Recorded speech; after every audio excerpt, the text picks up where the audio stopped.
Hi all. So నేను ఇప్పుడు మీకు స్విగ్గీలో జరిగే ఒక చిన్న టైప్ స్కామ్ కానీ స్కామ్ అనేది ఒకటి చూపిస్తాను. సో ఇక్కడ కేఎఫ్సీ ఉంది కదా, సో దీన్ని క్లిక్ చేస్తే ఇక్కడ మీకు స్క్రాల్ చేస్తే కొన్ని ఆఫర్స్ అనేది ఉన్నాయి. ఇప్పుడు ఫర్ ఎగ్జాంపుల్ ఇక్కడ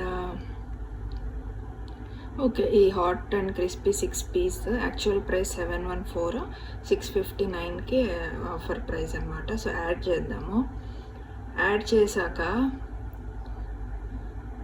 చేశాక టోటల్ ప్రైస్ అనేది వస్తుంది. ఎంత? 797, 6 పీసెస్. ఇది గుర్తుపెట్టుకోండి. ఇప్పుడు మనం ఏం చేద్దామంటే సేమ్ 6 పీసెస్ ఇండివిజువల్గా యాడ్ చేసి చూద్దాం. సో 4 ఒకటి, ఇంకొకటి 2 పీసెస్. ఇప్పుడు ఈ 6ది తీసేద్దాం. అండ్ ఇక్కడ 124 రూపీస్ కూపన్ వస్తుంది, అప్లై. సో ఇది అనమాట. ఆల్మోస్ట్ 100 రూపీస్ సేమ్ క్వాంటిటీకి డిఫరెన్స్. అంటే మన మెయిన్ పేజ్లో చూసి దాంట్లో అది బెటర్ ఆఫర్ అనుకొని డైరెక్ట్గా చేసేస్తాము, బట్ ఇండివిజువల్గా తీసుకుంటేనే బెటర్ ప్రైస్కి వచ్చింది.